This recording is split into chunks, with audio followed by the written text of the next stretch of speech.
اب آپ دیکھ لیجئے، ایک مثال آپ کے سامنے رکھتا ہوں، آپ کی سوسائٹی میں، آپ کے معاشرے میں ایک نوجوان جب پڑھنا اس نے شروع کیا تھا، بچہ تھا، 3 سال کا 4 سال کا تھا، تو اس کو اسکول جو ہے جوائن کروا دیا گیا۔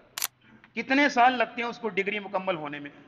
25 سال، 26 27 سال میں جا کے اس کی ڈگری پوری ہو جاتی، کوئی جاب لگ جاتا ہے۔ 3 4 سال کا تھا جب اس نے پڑھنا شروع کیا، اور 25 26 سال عمر اس کی ہو گئی، ڈگری مکمل کر لی۔ ایمانداری سے بتائیے گا، آپ گن کے بتا سکتے ہیں کہ اس نے ان سالوں میں کتنی کتابیں پڑھی ہوں گی؟ بالکل نہیں گن سکتے آپ۔ اور سینکڑوں کتابیں، ہر سال پیپر دیے، اور درجنوں کتابیں ایک سال کے اندر رٹی، صرف پڑھی نہیں، اپنے اندر پوری اتاری۔ اسٹوڈنٹ بیٹھے ہیں جانتے ہیں، ایک کتاب کے اندر 20 20 چیپٹر پڑھنے پڑتے ہیں، 25 25 چیپٹر یاد کرنے پڑتے ہیں۔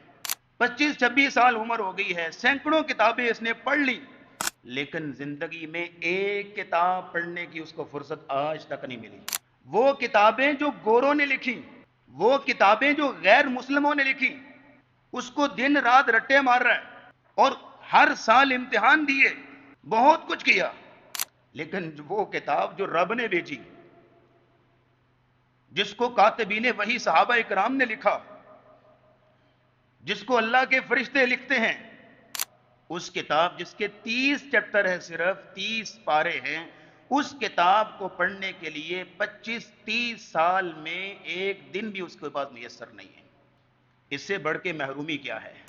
دنیا میں رنگ رنگ کے سبجیکٹ میں ماسٹری کرنے کے لیے انسان درجنوں کتابیں پڑھ لیتا ہے، لیکن اللہ کی کتاب کا ساتھ کیا سلوک ہے؟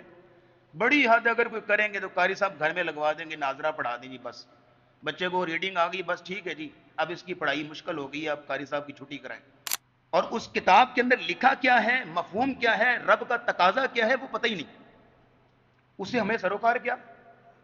اس سے نہ بچے کو سروکار ہے، نہ والدین کو سروکار ہے۔ بس اتنا ہے کہ ان کی مہربانی کی ریڈنگ کروا دیتے ہیں، بس بچے کو پڑھنا آنا چاہیے۔ اس کے بعد کوئی سٹیج نہیں ہے، کوئی مرحلہ نہیں ہے۔